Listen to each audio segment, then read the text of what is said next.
সালাতুত তাসবিহ কি হাদিস দ্বারা প্রমাণিত?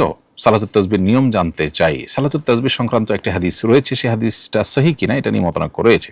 অনেক আলেমের মতেই হাদিসটি বিশুদ্ধ সূত্রে বর্ণিত নয়, সনদ নিয়ে যথেষ্ট আপত্তি করার সুযোগ আছে। আবার কোনো কোনো উলামায়ে কেরাম এটাকে সহিহ বা গ্রহণযোগ্য হিসাবে সাব্যস্ত করেছেন।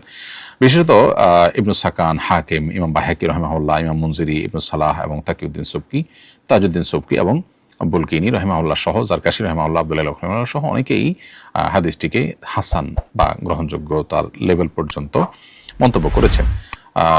বর্তমান জমানাতে ইমাম আলবানী রাহিমাহুল্লাহ, ইমাম শোয়েব আল-আরনাউত এবং আহমদ শাকির রাহিমাহুল্লাহ সহ যে সমস্ত গবেষক এবং মুহাক্কিক হাদিস বিশারদগণ আছেন, তারা এটাকে প্রমাণিত মনে করেন।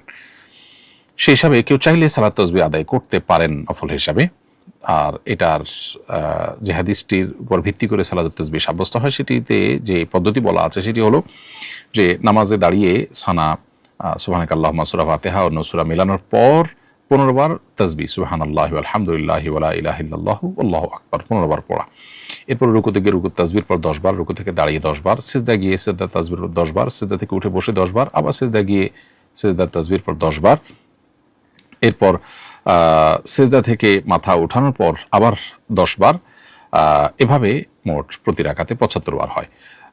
প্রথম রাকাতে সিজদা থেকে উঠে মাথা বসে 10 বার পড়ে তারপরে আবার দাঁড়িয়ে যথারীতি আগের রাকাতের মতো পড়বে। আর একেবারে দ্বিতীয় রাকাতে আপনার এবং শেষ রাকাতে তাশাহুদের পর সুবহানাল্লাহ, আলহামদুলিল্লাহ ওয়া লা ইলাহা ইল্লাল্লাহু আল্লাহু আকবার 10 বার। এভাবে পড়ে মোট 4 রাকাত নামাজে আপনার প্রতি রাকাতে 75 বার করে সালাতুত তাসবিহ আদায় করা যেতে পারে। আর 4 রাকাত পড়লে 75 করে প্রত্যেক রাকাতে আপনার যে সংখ্যক বার হয় সেটি পড়ে সালাত আদায় করতে পারেন।